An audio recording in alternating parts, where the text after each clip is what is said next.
Uma família em busca de milagres. Eu já preguei essa mensagem aqui, e preguei essa mensagem no retiro de casais lá no Rio Grande do Sul.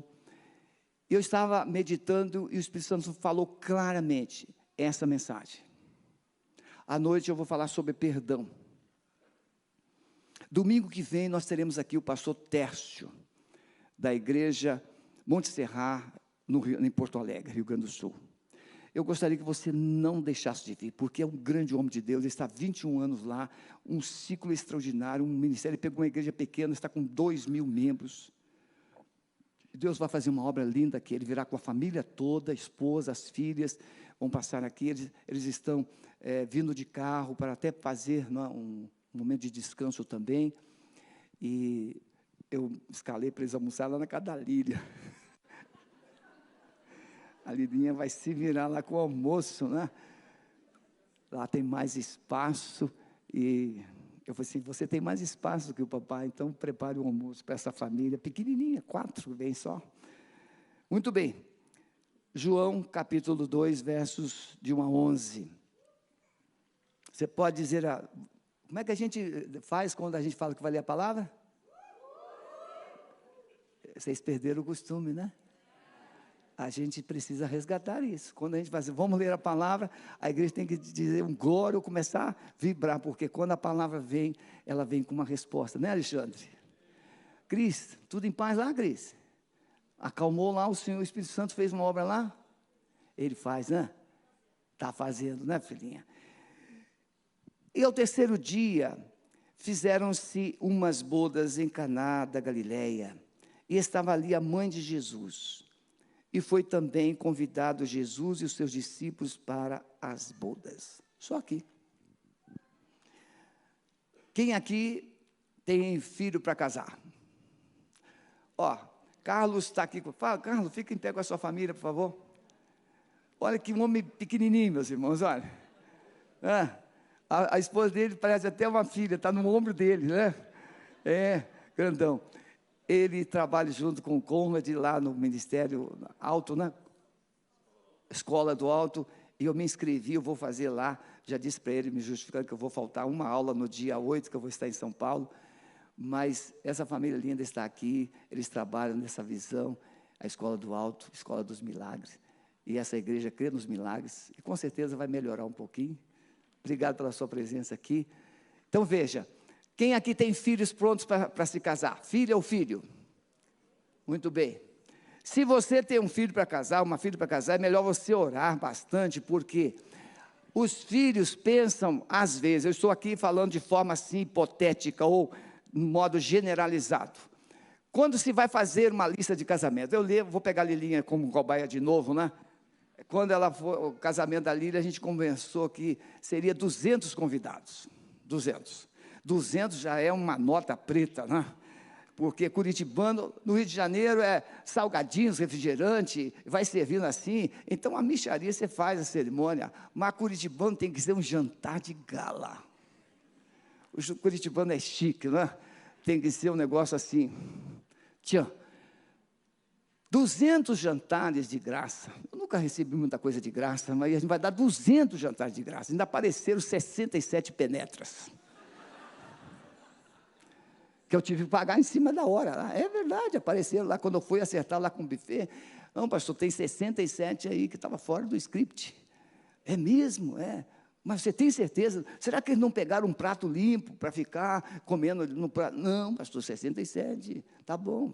Naquele tempo ainda se usava cheque. Fiz o cheque, paguei lá, fiquei mais duro. Então você pensa o quê? Aí eu falei assim, filhinha, que tal fulano de tal? Pai, casamentos são íntimos dos noivos. Você está entendendo isso? Pastor, o senhor já está viajando na maionese. Não, é a introdução do sermão. Eu estou falando sobre casamento. Então,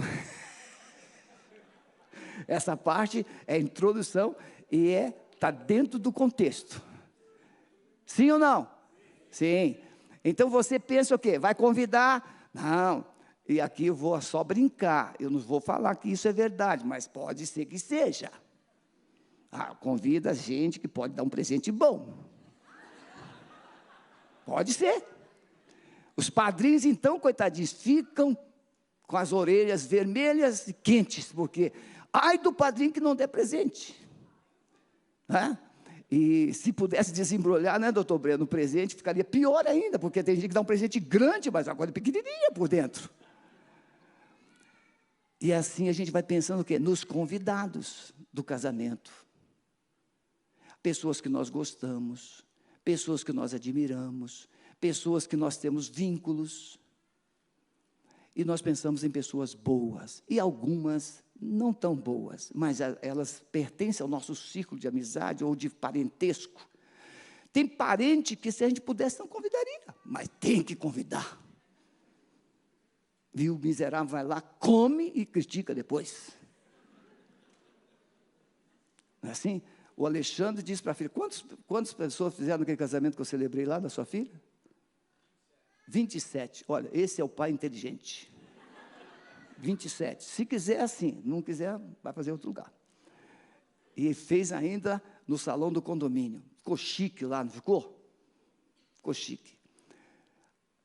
E aí, meus irmãos, aqui, esses noivos, eles convidaram Jesus. E mais, quem convidava Jesus corria um risco, porque tinha uma penca de gente atrás dele. No mínimo os 12. E se os 12 resolvessem levar mulher, filhos, então, olha que coisa difícil, que acho que levaram. Porque os discípulos de Jesus eram muito assim, dados à família. Então, não é Raul? Imagine levar, Raul, o casal, mais uns 3 filhos, 12 discípulos, olha que situação. Por isso que faltou vinho. Porque eles convidaram Jesus, os discípulos vieram juntos. Aí Jesus disse, não, vocês podem ir também. Aí os discípulos, chegou em casa assim, Jesus disse que a gente pode ir no casamento. Já não tinha muitas, assim, situações de lazer ou de vida social. Era só milagre, demônio, milagre, demônio, milagre, demônio. Multiplicar pão para os outros, nunca para si. E aí eles ficaram agora, vamos no casamento. Agora eles vão tirar o pé da jaca, vamos comer. E aí levaram a família inteira.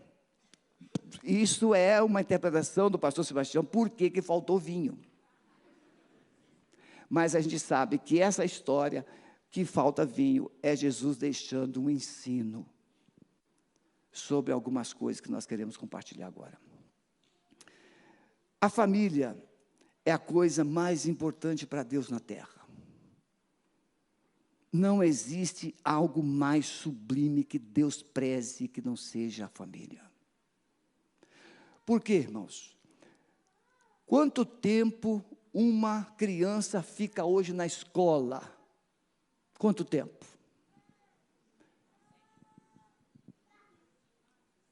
Podem falar. 4 horas, 6 horas, até 8 horas, algumas 12 horas. Os pais acordam, arrumam ela depressa. Toma! Deixa lá, aí vão passar 12 horas livres dos abençoadinhos. E eles voltam 7 da noite, e alguns ainda chegam atrasados para pegar as crianças. Então, as crianças, as famílias de hoje delegaram a uma instituição educacional criar, instruir os seus filhos. Nós cuidamos de uma adolescente que odiava os pais de uma forma terrível. Por quê? Porque os pais trabalhavam assim, nesse ritmo de horário, e quando chegavam numa sexta-noite, tinha algum evento social, algum fato assim, e os pais decidiam levar o menino para a casa da vovó. E o garoto foi crescendo, foi percebendo que ele não era amado. E esse menino chegou no gabinete pastoral com um ódio mortal. Aqui tem conselheiros que atenderam esse menino. E ele odiava principalmente a mãe. E a gente foi perceber que era por causa disso. Os pais, além de ficarem a semana inteira trabalhando, e pouco contato com esse filho, chegava sexta e sábado, tinha alguns acontecimentos sociais, e os pais deixavam-no, e ia para esse acontecimento, chegava à tarde, o filho já estava dormindo, e assim a coisa foi acontecendo. Então, Deus se preocupa muito com a família. A instituição para Deus, chamada família, é onde é a verdadeira escola. Os grandes homens como John Wesley, Jonathan Edwards, esses homens investiram, suas mulheres, suas esposas investiram 1 hora para os filhos, por dia, para ensinar a palavra de Deus. Eu venho de um lar, eu fui me converter com 22 anos, mas eu venho de um lar que meu pai fazia o culto doméstico todos os dias. Não vou esquecer nunca. Meu pai estava lendo assim a palavra, e ele explicava a palavra, e o meu irmão Carlinhos está acompanhando em casa agora, ele sabe, lembra disso, e nós tínhamos um pomar com 160 pés de laranja, de várias qualidades. E aí eu falei assim, pai, tem um rapaz roubando laranja. Meu pai... Meu pai era muito inteligente.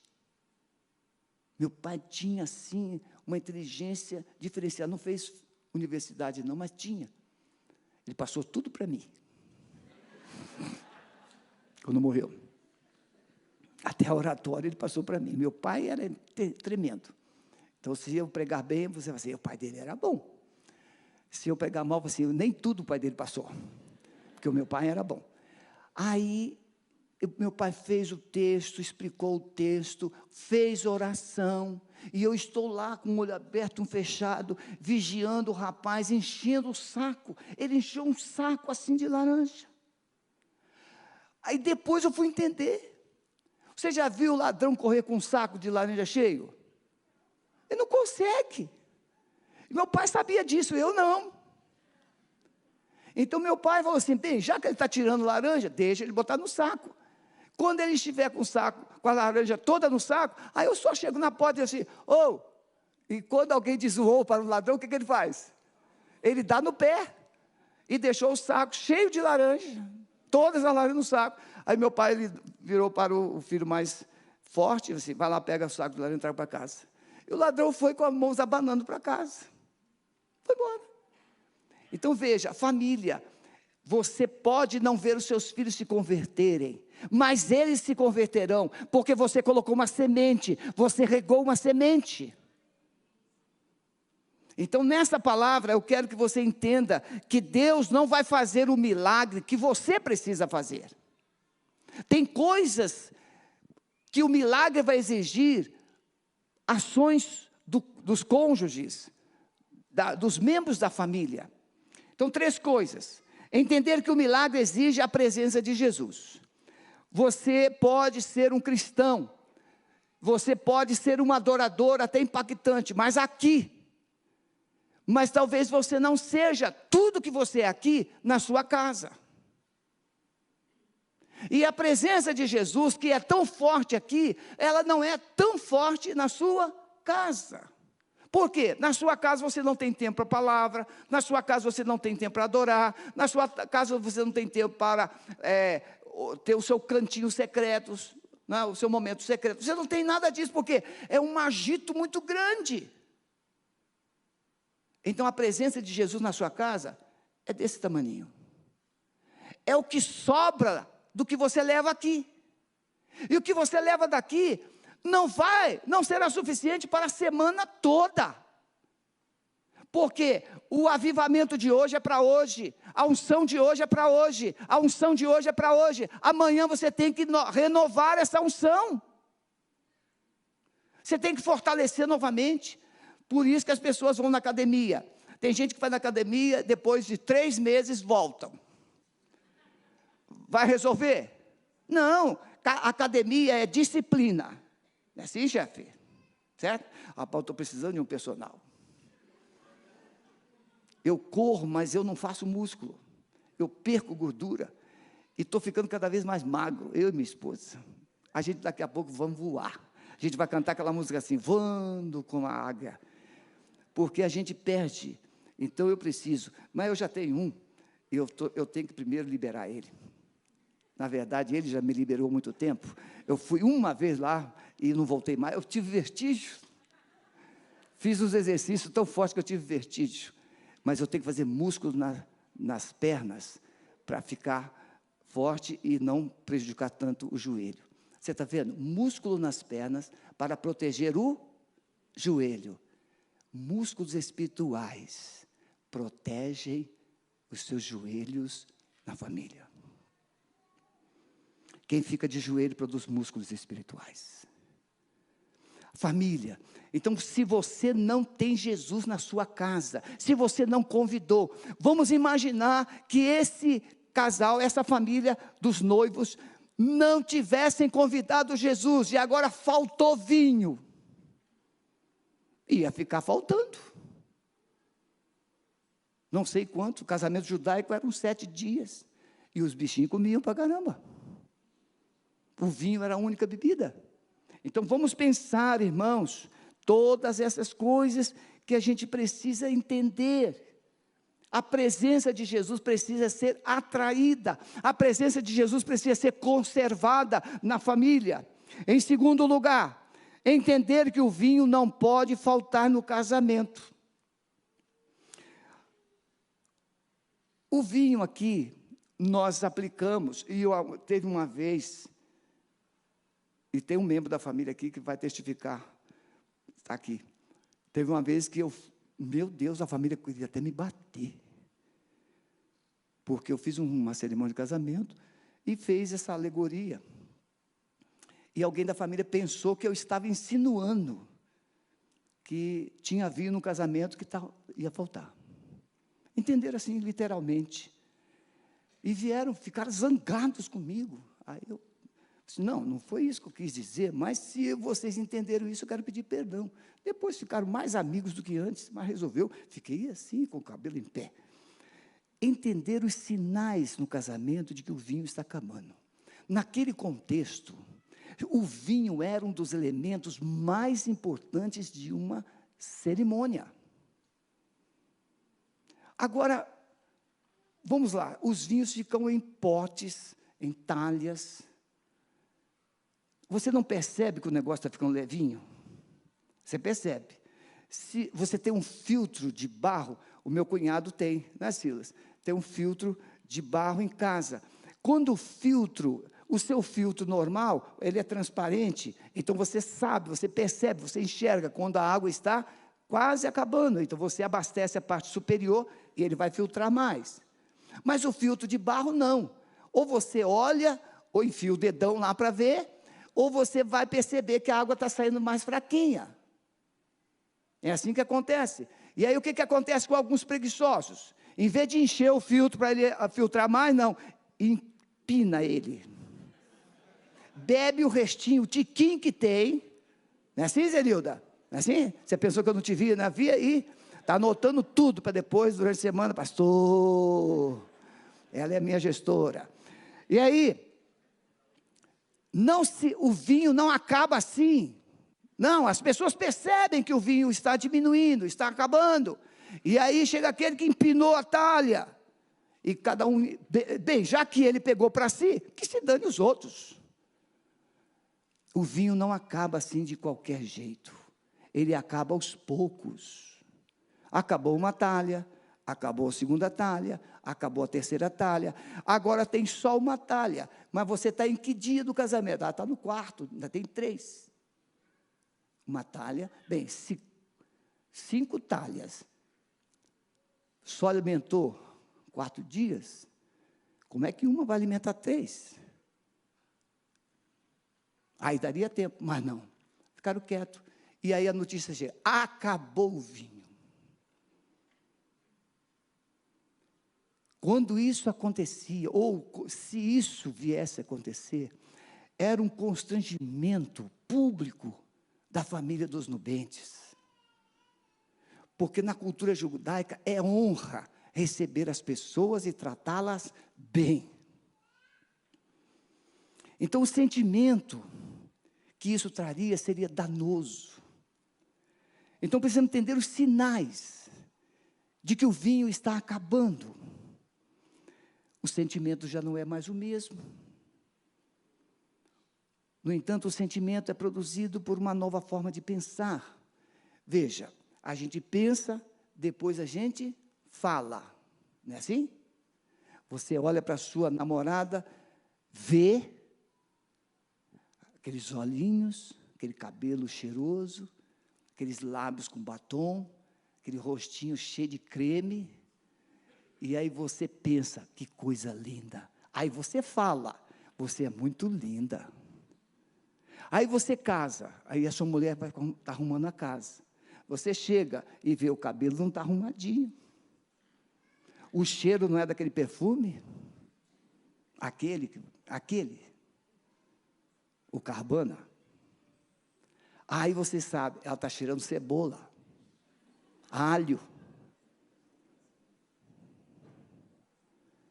Aí você vê o cabelo, você sente o cheiro da cebola e do alho, e você, às vezes, não fala, mas deu vontade de falar. Você está fedendo alho.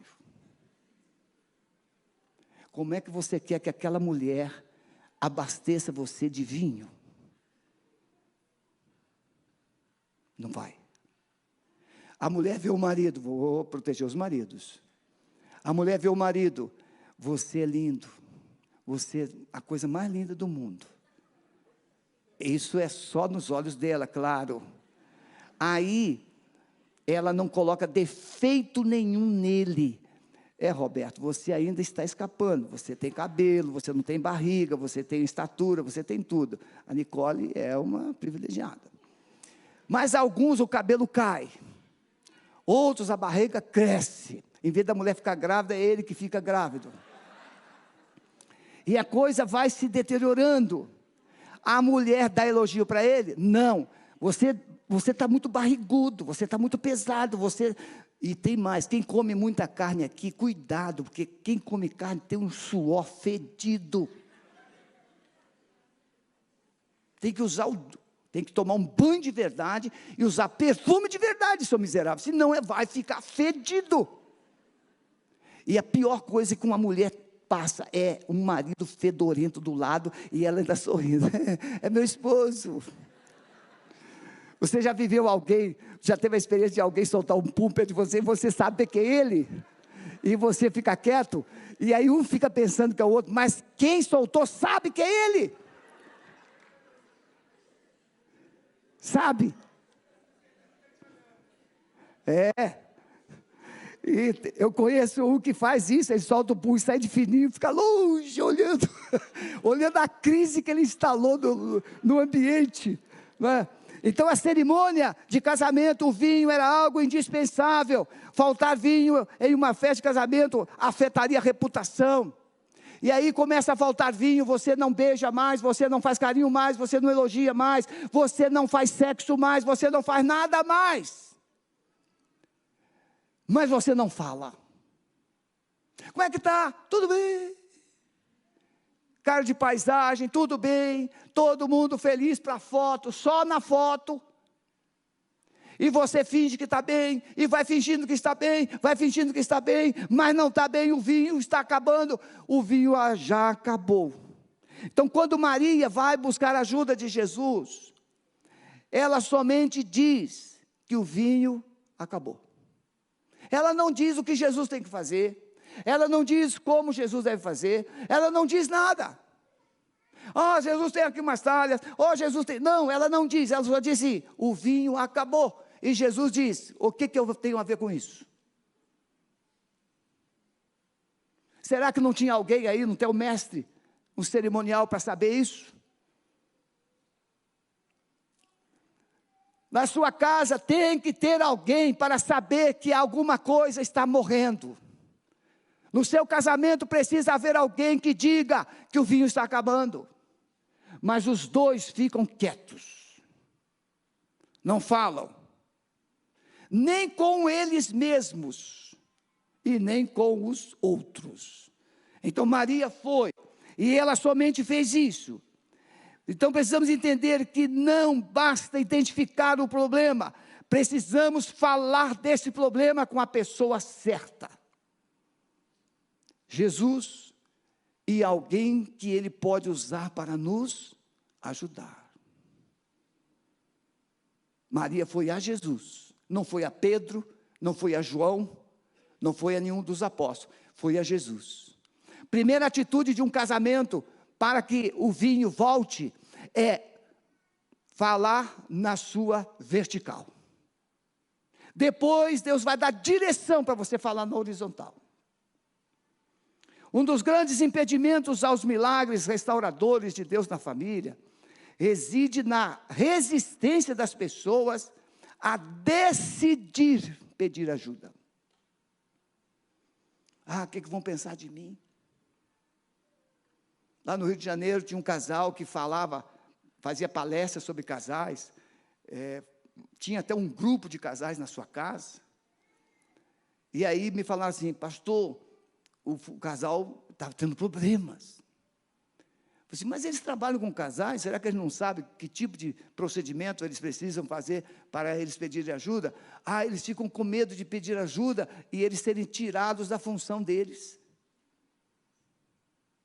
Muitas vezes a sua posição social, a sua posição eclesiástica está impedindo Deus de fazer um milagre na sua família. Porque o que vão pensar de mim? Que se dane o que vão pensar de você. Você está morrendo e está pensando o que vão pensar de você? Peça ajuda. Procura um médico. Ontem eu passei lá o dia, bem dizer, todo no Hospital Erasto, com o meu irmão, para fazer quimioterapia, e a gente estava esperando a hora, e ainda do lado externo, do hospital ali, naquela parte interna, e veio uma moça chorando, e de repente parou um carro, deve ser o marido dela, e aí ela se desesperou, mas ela chorava muito. Aí eu fiquei pensando, ela recebeu um diagnóstico de algo grave, e ela não está sabendo lidar com a notícia. Mas era mais que isso, ela recebeu a notícia que a mamãezinha tinha morrido. Mas eu tive que ir lá perguntar, eu tive que ir lá falar. Por que ela saiu chorando? A mãezinha dela morreu. Alguém tem que falar, alguém tem que abrir o coração, alguém tem que dizer. E deixa eu ir, senão alguém não vai poder dizer nada daqui a pouco. A crise pode chegar para todos. Financeira, enfermidade, conflitos de temperamentos, isso é o que mais acontece. Tem gente que não pensa, fala. Tem gente que precisa aprender, fazer um curso com as psicólogas, né, com a Zenilda, conhecer os seus temperamentos, com a Alessandra, com a Claudinha, né, com Camila, com as psicólogas, a Vânia.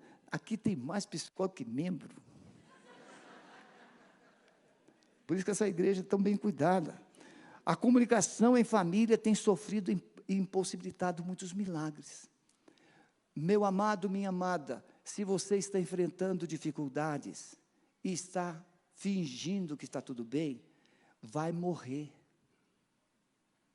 Emocionalmente, conjugalmente. E os seus filhos vão sofrer. Por quê? Porque Deus está ali torcendo. Quando é que vai me pedir ajuda? Quando é que vai me pedir ajuda? Quando é que eu vou poder operar? Quando é que eu vou poder abençoar? E você está ali, em silêncio, porque você acha que o conceito que as pessoas devem ter a seu respeito é mais importante do que o bem-estar de toda a sua casa, de toda a sua família. Em último lugar, entender que Deus está pronto para fazer o milagre na sua família. O que Deus precisa, então, para fazer o milagre na sua vida, no seu casamento, na sua família?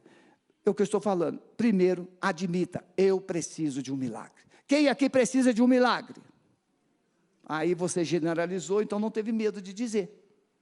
Mas se eu for mais específico, quem precisa de um milagre nesta área? Aí você já fica um pouquinho resistente, porque você vai se expor. E não tem como, não é? A mulher mais tímida do mundo tem que fazer preventivo. E não tem jeito. O homem mais conversador, você viu o homem quando volta do exame de próstata? Meu Deus do céu. A mulher volta do preventivo, glória a Deus, não tem nada, ela não está nem aí, porque ela faz isso desde pequenininha. Agora o homem, um bestalhão que pensa que não pode se expor. Aí eu fui levar meu pai com 75 anos, doutor Breno. Se ele estivesse vivo, o senhor ia me ajudar a cuidar dele. Ele, doutor Breno é geriátrico, levei lá no Hospital Gafré, no Rio de Janeiro, e aí uma diaconisa minha era chefe da urologia, da enfermagem da urologia. Eu falei assim, Anselma, não, pastor, deixa que eu marco lá, aviso o senhor e tal, e tal. Aí levei meu pai. E o meu pai, assim, vocês acham que o pastor, eu tenho uma autoestima boa? Tem? Meu pai é 10 vezes mais. Eu puxei tudo para ele, não falei que eu puxei tudo? O meu pai tinha uma autoestima tão grande, que ele sentava assim, e lá, obviamente, aquele setor, vovozinhas, vovozinhos e tal, e ele sentou no meio daquelas vovozinhas e começou a conversar. Meu pai, assim, uma facilidade para conversar, e aí ele chegou e olhou para as vovozinhas e falou assim, quantos anos você dá para mim? Já viu o que ele queria, né? Aí a vovozinha falou assim, o senhor deve ter uns 60, por aí no máximo. 75. Ele ficou lá em cima, a autoestima dele. Mas quando ele voltou do exame de próstata, a autoestima dele foi lá para o fundo do vulcão. Pense no velho que estava ranzinza, chato, revoltado, o mundo tinha acabado, ele não tinha motivo para rir nada. Eu fui ao encontro dele assim, né, pensando que ele estava passando mal, alguma coisa. E aí, pai, tudo bem com o senhor? Vamos embora daqui. Estava zangado, porque, e o meu sogro, a mesma coisa, meu sogro chegou em casa e falou assim, depois de ver, ele passa essas humilhações. Então veja, o que é simples para um, é um desastre para o outro. O que é fácil para um, é difícil para o outro. Pedir ajuda, irmãos, é difícil, mas é preciso. Admitir que algo está errado é muito difícil. Admitir que você não é o bambam, não é fácil, é difícil. Buscar ajuda, o mais cedo possível. Muitos casamentos sofrem e acabam pelo fato das pessoas se omitirem e não admitirem que têm problemas, resistem a buscar ajuda. Aceitar Jesus e se submeter ao processo de restauração, o que Jesus precisou para fazer aquele milagre. Então veja bem, Maria chega e fala assim, Senhor, o vinho acabou.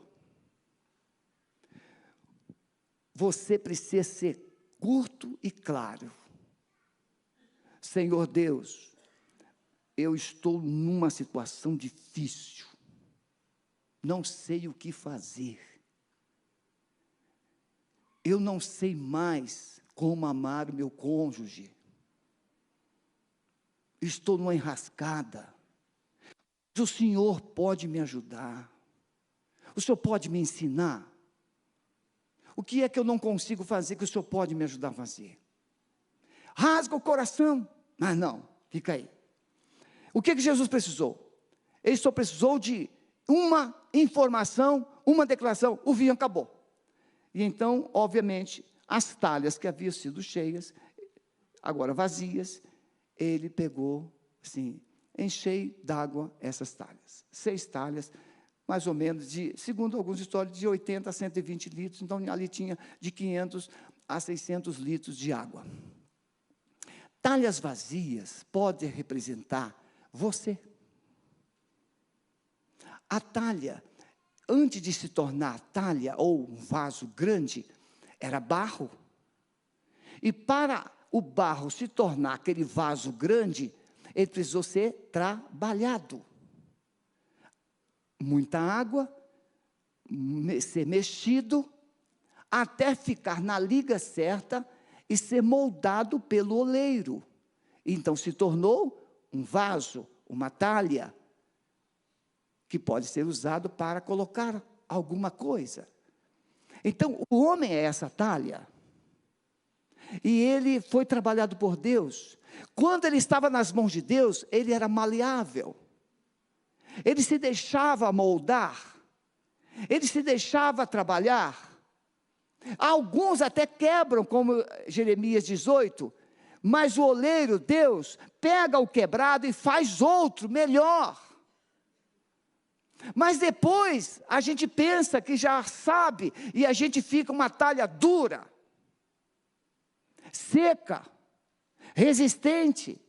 É o meu, é o seu coração. Pessoas resistentes são difíceis de Deus trabalhar. Mas Deus usa o mesmo processo que Ele havia usado no começo, só que no começo Ele tinha barro, Ele colocou água. Agora Ele tem uma talha dura e Ele manda colocar água. Só que naquele processo anterior, a água pode ser uma ação amorosa de Deus, ação do Espírito Santo de Deus. Agora, Deus quer que o homem se mova de dentro para fora. De dentro para fora. A água pode representar a ação do Espírito Santo, quebrantando. A água pode representar arrependimento. Interessante que Jesus não disse, enchei as talhas de água. Não, Ele diz, encham até cima. Por que esse até cima? Até a boca. Porque Ele precisa ocupar todos os espaços do seu coração. Não pode ficar um espaço vazio. Ele precisa ocupar todos os espaços do seu coração. E também, todas as áreas da sua vida precisam de arrependimento. Enquanto não houver arrependimento na área do orgulho, enquanto não houver arrependimento na área da prostituição, enquanto não houver arrependimento na área de abuso de verba, declaração, palavras brutas, você precisa colocar tudo isso na cruz, confessar, pedir perdão, arrependimento de tudo. Tem gente que olha assim, Senhor, perdoe a multidão dos meus pecados. Não, meu irmão, você pecou um pecado de cada vez. E como que agora você vai confessar uma multidão? Não, você precisa dar nomes aos seus pecados. E pedir perdão. Senhor, eu estou me arrependendo disso aqui. Senhor, eu estou abandonando isso aqui. Então Jesus mandou encher as talhas até cima. Totalmente cheias. E Jesus não fez nem oração. Olha só, isso aqui me encanta, sabe? Isso me encanta. Isso é chá. Eu sei que você está doido para tomar um pouquinho, mas não dá. Depois. Jesus não fez nem oração. Por quê? Porque se você fizer o que Ele já mandou você fazer, tudo acontece. Simples. Jesus poderia chegar ali, né? Se fosse o hábito, Ele faria isso. Senhor Jesus, né? Em cima das talhas. Transforma essas águas em vinho, Senhor. Em nome de Jesus. Qualquer um de nós faria isso. Qualquer um de nós faria. Mas Jesus não, Jesus é Deus. E quando você obedece o que Deus manda, o milagre já está feito. Porque o maior, nós aprendemos aqui, o maior sucesso de uma pessoa é obedecer. E a maior derrota é desobedecer. Porque obediência é se submeter e desobediência é se rebelar. Então, quando encham as talhas, pronto. Agora tire e leve para o mestre-sala. Eu imagino a cara do cerimonial. Ou daquele que pegou a água. Mas ele colocou água, agora está mandando levar. Irmãos, Deus não tem que dar explicações. Preste atenção nisso. O grande problema de Deus não fazer milagre é que você fica querendo explicações. O que você precisa entender é que essa dor precisa ir embora. Esse comportamento precisa mudar. Essa mentalidade precisa mudar. Deus não tem que explicar como Ele vai fazer isso. Mas se você fizer o que Ele manda, Ele simplesmente faz um milagre na sua mente. A metanoia acontece de forma natural. Seu modo de pensar, seu modo de agir. E de repente você vai ficar espantado com você mesmo. Ô cara, o que aconteceu contigo?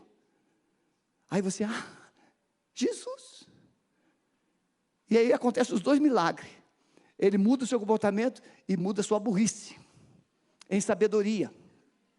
Porque tem gente, essa é uma expressão com muito carinho, não estou chamando você de burro, não. Eu estou falando que às vezes a gente age assim. A gente pensa que faz melhor que Deus. Então, encha. Você precisa deixar o Espírito Santo inundar a sua vida com arrependimento. Feche os seus olhos, por favor. Comece a pensar agora. Qual a área que eu preciso me arrepender? Qual a área que eu preciso confessar? Qual a área que eu preciso mudar? Qual a área que eu preciso de um milagre? Qual a área? Qual a área? As talhas estão cheias. Elas serviam para a purificação, mas o milagre agora está acontecendo. Jesus transforma.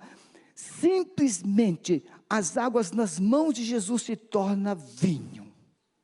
Um coração do homem nas mãos de Jesus, ele de um coração vazio, ele se torna um coração cheio de vinho. A alegria voltou, a paixão voltou, o amor voltou, o sentimento voltou, os sonhos voltaram.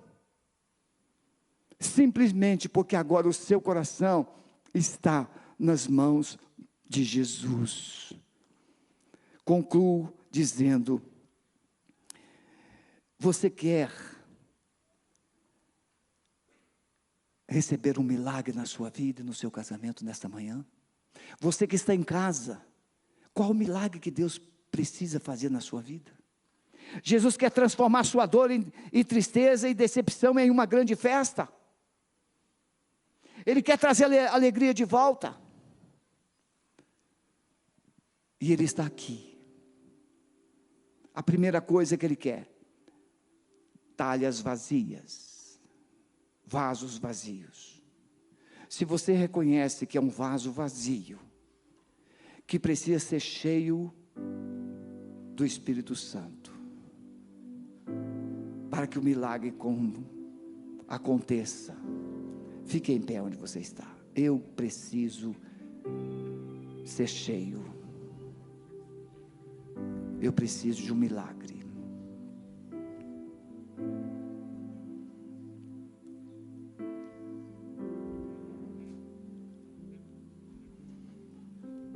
Esse milagre já está acontecendo. Porque se você se apresentou como talha vazia, agora Jesus está dizendo assim: encha. Então comece a dizer agora dentro de você: eu estou sendo cheio, eu estou sendo cheio, eu estou sendo cheio, eu estou sendo cheio. O Espírito Santo está te enchendo, completamente cheio.